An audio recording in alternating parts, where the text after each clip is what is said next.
Morning dear student. Okay, last lecture में हमने देखा था इंटीग्रेशन को हमने स्टार्ट किया था और बताया था कि जो इंटीग्रेशन है वो रिवर्स प्रोसेस है डिफरेंशिएशन की। एक बार हल्का सा रिवाइज करते हैं। जैसे कोई भी फंक्शन है ए, इस फंक्शन ए को आपने अगर डिफरेंशिएट किया तो उसका रिजल्ट आया बी, और उसी फंक्शन का अगर आप इंटीग्रेशन कर दो, उसी फंक्शन यानी बी का अगर आप इंटीग्रेशन कर दो तो आपको क्या मिलेगा? ए। आपको क्या मिलेगा? ए। तो ये हमने देखा था और कुछ एग्जांपल भी हमने देखे थे। और कल हमने पढ़ा था कि अगर कोई भी फंक्शन जो इंटीग्रेशन का जो साइन है वो एस के फॉर्म में यानी सम के फॉर्म में, ठीक है, तो वो इंटीग्रेशन है तो किसी का भी इंटीग्रेशन करते हैं तो जैसे एक्स की पावर एन का इंटीग्रेशन हमने कल ये देखा था, तो x की पावर n का इंटीग्रेशन था x की power n plus one upon n plus one plus C. Indefinite integration है इसलिए प्लस सी हम लगा रहे हैं, ठीक है। अगर लिमिट्स होती तो ये प्लस सी नहीं होता। तो हमने ये देखा कि पावर में वन, हम पावर को वन से इंक्रीज कर रहे हैं और उसी पावर से हम डिवाइड कर रहे हैं, ठीक है। और उसके एग्जाम्पल भी देखे थे, इसी को हम एग्जाम्पल्स को कंटिन्यू करते हैं। जैसे एग्जाम्पल, अगर आपको कहते हैं कि x की पावर -3 का इंटीग्रेशन करो, x की पावर -3 का इंटीग्रेशन करो, तो आप ये देखो ये x की पावर n की फॉर्म है, यहां n की वैल्यू कितनी है? -3। यहां गिवन है, यहां n की वैल्यू कितनी है? -3। तो आप क्या करोगे इसको? x की पावर -3 प्लस 1, भाई n प्लस 1, तो n की वैल्यू यहां पर कितनी है? -3। n की वैल्यू -3 प्लस 1 अपॉन -3 प्लस 1, और प्लस का क्या लगाया आपने? c। तो क्या हुआ? x की पावर x की power -2 divided by -2 plus c। चाहो तो आप इसका डिफरेंशिएशन कर लो, आपको इसका डिफरेंशिएशन करने के बाद में रिजल्ट यही आएगा। आप ये देखिए, मैं आपको करके बताता हूं। आपको किसका डिफरेंशिएशन करना है? मैंने कहा था कि अगर a का डिफरेंशिएशन करो तो b मिला, तो b का इंटीग्रेशन किया तो आपको क्या मिला? a। मान लो ये b था, इसका इंटीग्रेशन किया तो आपको क्या मिला? a ये मिला। तो a का अगर मैं डिफरेंशिएशन करूं तो वापस ये b मिलना चाहिए आपको। मतलब मैं कहना चाह रहा हूं कि अगर आपने किसी फंक्शन का इंटीग्रेशन किया और उसका जो रिजल्ट आया उस रिजल्ट का वापस डिफरेंशिएट कर दोगे तो यही आएगा। आप देखो एक एग्जांपल, इसी को आगे कंटिन्यू करते, d बाई डी एक्स की पावर -2 अपॉन -2 प्लस सी, यही तो है। और c मैंने आपको बताया था कि ये क्या होता है? कांस्टेंट। c क्या होता है? कांस्टेंट होता है। इसका डिफरेंशिएशन करना आपको, तो अगर इसका डिफरेंशिएट करने के बाद में यही मिल जाए, इसका मतलब आपका रिवर्स प्रोसेस बिल्कुल सही है जो आपको बताइए। तो आप देखो इनको दोनों को अलग अलग लिख लो। d बाई डी एक्स की पावर -2/2, ये माइनस आप बाहर भी लिख सकते हो, यहां लिख दो -2, और प्लस का d by d x into C. हम जानते हैं कि कांस्टेंट है तो कांस्टेंट का डिफरेंशिएशन कितना? 0। और यहां आप x की पावर x² अपॉन -2 है तो इसको ऐसे भी जैसे लिख सकते हो, -2 इंटू x², एक ही बात है। तो इसको मैं लिख सकता हूं -1/2, कांस्टेंट है तो बाहर आ जाएगा, बचेगा क्या? d बाई डी एक्स की पावर -2। ओके, मैंने क्या किया देखो, कंफ्यूज होने की जरूरत नहीं। c का कांस्टेंट है, उसका डिफरेंशिएशन 0, लिखने की जरूरत नहीं है। लेकिन यहाँ पे क्या है, हम जानते हैं कि k x की पावर n का डिफरेंशिएशन हमने देखा था। अब आपको ये से डिफरेंशिएशन मैंने करवा रखे, तो ये जो -1/2 है वो बाहर आ गया, कांस्टेंट है, तो बचेगा क्या? x की पावर -2, इसका डिफरेंशिएशन करना है तो -2, इसका डिफरेंशिएशन करोगे तो अब n की x की पावर n का डिफरेंशिएशन तरीका समझा रखे हैं। पावर आगे और पावर में से 1 सब्ट्रैक्ट करोगे, पावर मल्टीप्लाई में, और पावर में से 1 आप सब्ट्रैक्ट करोगे, तो यहां n की वैल्यू कितनी है? -2। तो पावर आगे x और पावर में से 1 क्या कर दोगे आप? सब्ट्रैक्ट कर दोगे। -1/2 इंटू -2, x की पावर -2 -1 -3, माइनस माइनस कैंसिल, 2 से 2 कैंसिल, बचेगा क्या? x की पावर -3। आप देखिए यही रिजल्ट आपको प्राप्त हो, आपको वापस वही रिजल्ट प्राप्त हुआ। यानी कि आप किसी भी फंक्शन का आप इंटीग्रेशन कर रहे हो, उसके बाद में जो रिजल्ट आता है उसी रिजल्ट को अगर आप वापस डिफरेंशिएट कर दो तो वापस वही फंक्शन मिल जाता है जिस फंक्शन का आपने इंटीग्रेशन किया है। या फिर आप ये बोल सकते हो कि यदि किसी फंक्शन का आप डिफरेंशिएट कर रहे हो और उसका जो रिजल्ट मिल रहा है उस रिजल्ट को अगर आप इंटीग्रेट कर देते हो तो आपको वही फंक्शन मिल जाता है। यानी कि यह दोनों एक रिवर्स प्रोसेस है। ओके, इसी के एग्जांपल को हम कुछ आगे कंटिन्यू करते हैं। ओके, जैसे मैंने कहा कि एक एग्जांपल लिया मैंने 1/x की पावर, जैसे 1/x √x मान लो, ये आपको इंटीग्रेशन करने के लिए दिया। हम पहले फॉर्मूला लिखते हैं, बार बार लिखने की जरूरत ना हो, आपको कंफ्यूज ना हो। x की पावर n dx, ये केवल अभी हमने ये सीखा है, तो x की पावर n+1/n+1 ओके, बात यह है कि हमने फंक्शन कैसा सीखा है, x की पावर n वाला, तो यहां तो नहीं है ऐसे x की पावर n। तो हम क्या कर सकते हैं, हम जानते हैं कि रूट का मतलब क्या होता है, हमने बहुत पहले भी सीख सका है।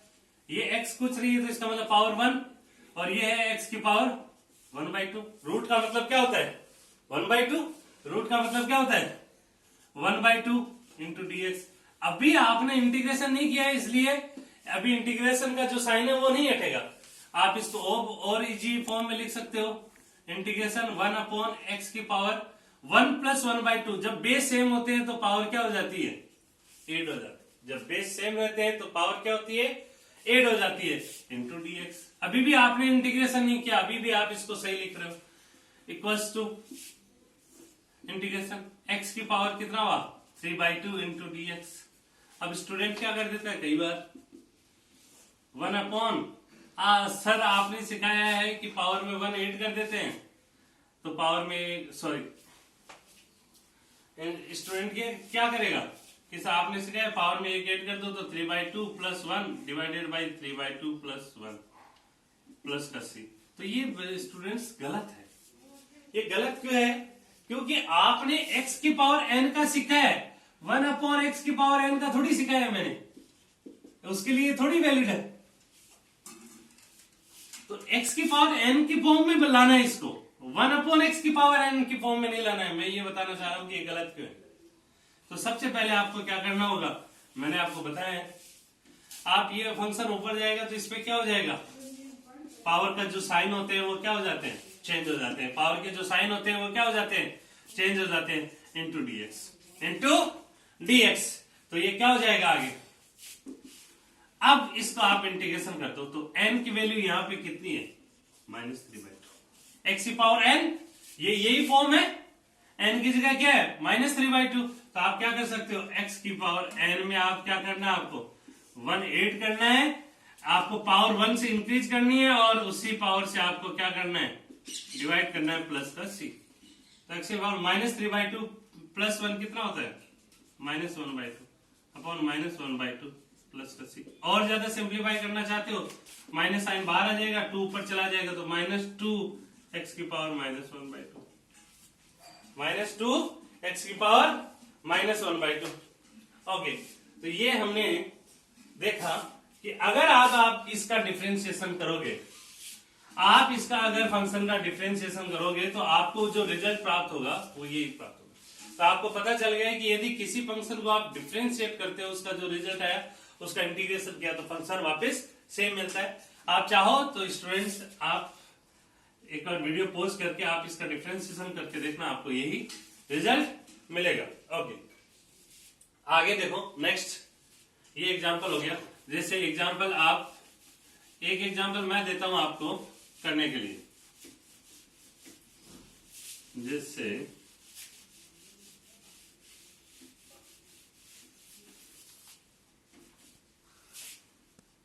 मैंने ये सिखाया, जैसे x की पावर -4 का देता तो इंटीग्रेशन, तो क्या करते हैं x की पावर n वाला तरीका लगाना है, तो पावर को पहले आप ऊपर लेके जाते तो क्या हो जाता x की पावर 4 dx, पावर का साइन चेंज हो जाता। अगर ये +4 होती तो ये क्या हो जाता, -4 हो जाता। समझ में आ रहा है? ये n की जगह यहाँ पे क्या हो गया, -4। तो क्या करोगे, x की पावर -4 + 1 अपॉन -4 + 1 प्लस का c, यानी कि पावर को 1 से इंक्रीज कर दो, उसी से डिवाइड कर दो। तो आंसर क्या है, x की पावर -3 अपॉन -3 प्लस का c। एक क्वेश्चन आपके लिए 1/x dx, आपको इसको इंटीग्रेशन करना। वीडियो आप पॉज करो और उसके बाद में आप इसका रिजल्ट देखो कि इसका रिजल्ट क्या आएगा। ओके, आपको वीडियो पॉज करना है, इसका रिजल्ट खुद करना है। मैं आपको इसका रिजल्ट बताने जा रहा हूं आगे। तो देखो 1/x dx, 1/x dx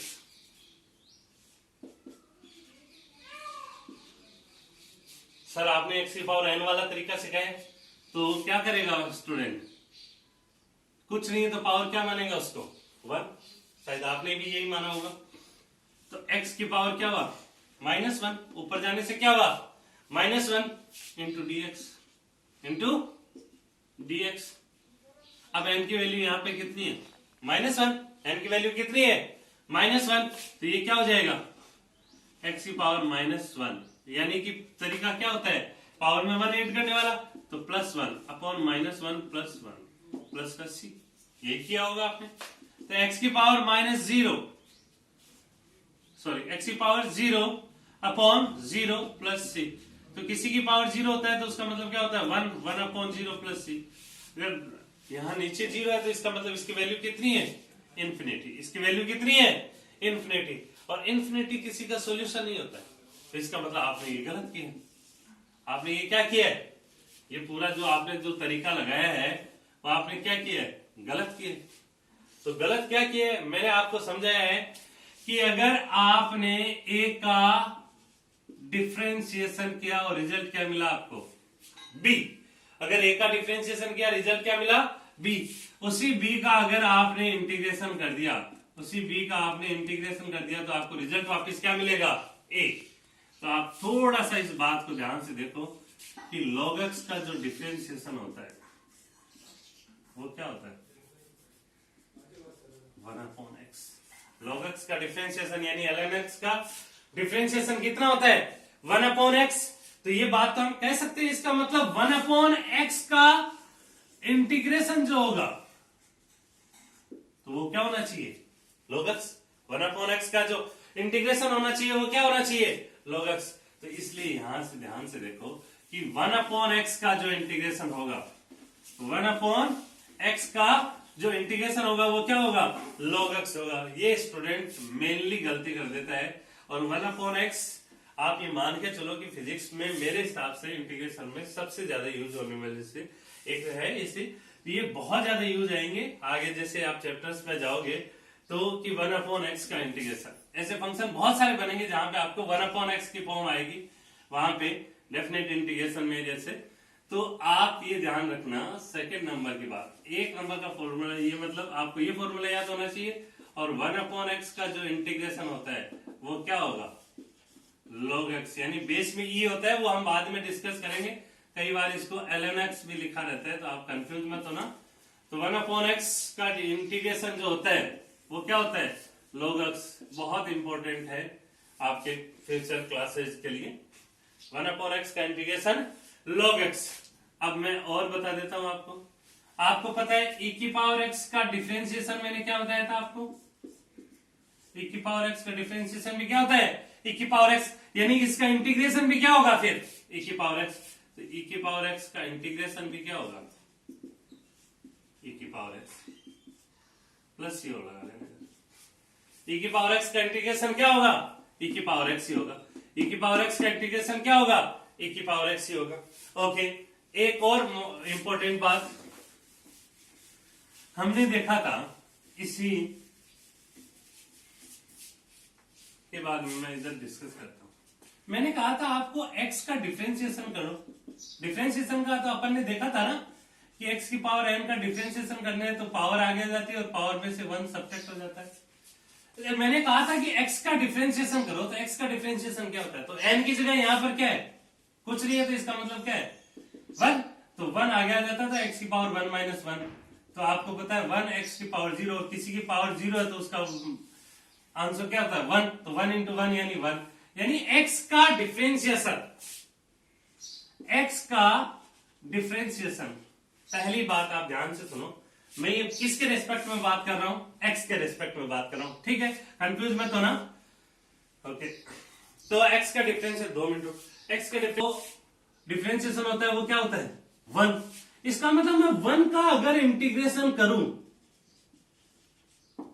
तो वो इंटीग्रेशन क्या होना चाहिए x, 1 का इंटीग्रेशन क्या होना चाहिए x, तो आप इसमें कंफ्यूज मत होना, हम बात सारी किसके रेस्पेक्ट में कर रहे हैं, x के रेस्पेक्ट में डिफरेंशिएशन कर रहे हैं, x के रेस्पेक्ट में इंटीग्रेशन कर रहे हैं, तो यानी कि अगर आप 1 का इंटीग्रेशन करोगे तो रिजल्ट क्या आएगा x, यानी कि 1 का इंटीग्रेशन क्या होगा x, ऐसे ही 1 ये x के रेस्पेक्ट में, ऐसे ही मैं कहता t का डिफरेंशिएशन करो किसके रेस्पेक्ट में, t के रेस्पेक्ट में, तो कितना होता 1, यानी 1 का t के रेस्पेक्ट में इंटीग्रेशन भी क्या होगा t, तो यानी कि इसका मतलब 1 अगर dt होता तो क्या होता है यहाँ t प्लस c, ये बहुत इंपॉर्टेंट है, इसका बहुत ज्यादा यूज आएगा, 1 अगर dv होता तो क्या होता v, dv का क्या होता v, ऐसे ही मैं कहता ds का क्या होगा, कुछ नहीं है, इसका मतलब क्या है यहाँ पे 1, ds का क्या होगा s प्लस c, आपको इनमें कंफ्यूज नहीं होना है, इस बात को आपको ध्यान में रखना है, कुछ एग्जांपल डीपीपी में आएंगे तो इसलिए एक मिनट के लिए आप बोर्ड पे देखिए, ओके, कि यहां पे क्या है, जैसे मैंने कहा एग्जांपल कि x क्यूब प्लस, जैसे x क्यूब प्लस 5 का आपको क्या करना है इंटीग्रेशन करना है, ठीक है, अलग अलग लिख दो इनको, x cube dx plus 5 dx integration हो गया, ओके, ये x की पावर n वाला तरीका लगाओगे, x की power n plus 1 upon n plus 1 plus c, okay, तो x की पावर 4 3 प्लस 1 अपॉन 3 प्लस 1 ये हो गया, प्लस अब 5 को 1 से इंटू करोगे तो क्या आएगा 1, तो आप इसको 5 बाहर ले लोगे, बचेगा क्या 1 dx, तो क्या हो जाएगा x की पावर 4 अपॉन 4 प्लस 5, और 1 का इंटीग्रेशन क्या होता है x के रेस्पेक्ट में करना है तो क्या होगा x, और किसी और के रेस्पेक्ट में करना होता तो क्या होता dy होता तो y होता, तो यहाँ क्या हो जाएगा x, अब प्लस का आपको क्या लगा देना, लास्ट में c लगा देना इंडेफिनिट इंटीग्रेशन में, ये आपका क्या हो गया सॉल्यूशन हो गया, ये आपका क्या हो गया सॉल्यूशन। अगर मैं कहता 2x की क्यूब का इंटीग्रेशन कर लो, तो जो कांस्टेंट है उसको बाहर ले लो, 2 बचेगा क्या x क्यूब dx, क्या बचा x क्यूब dx, यहाँ n की वैल्यू कितनी है 3, तो कर लो, 2 बाहर है ऐसा कैसा रहेगा, और पावर क्यूब है तो उसको यानी पावर में आप 1 ऐड कर दोगे, और उसी से आप क्या कर दोगे डिवाइड कर दोगे, और प्लस का क्या लगा दोगे c, प्लस का क्या लगा दोगे आप c, आप देखो तो क्या हो जाएगा 2x की पावर 4 बाई 4, यानी x की power 4 by 2 plus c, okay, thank you.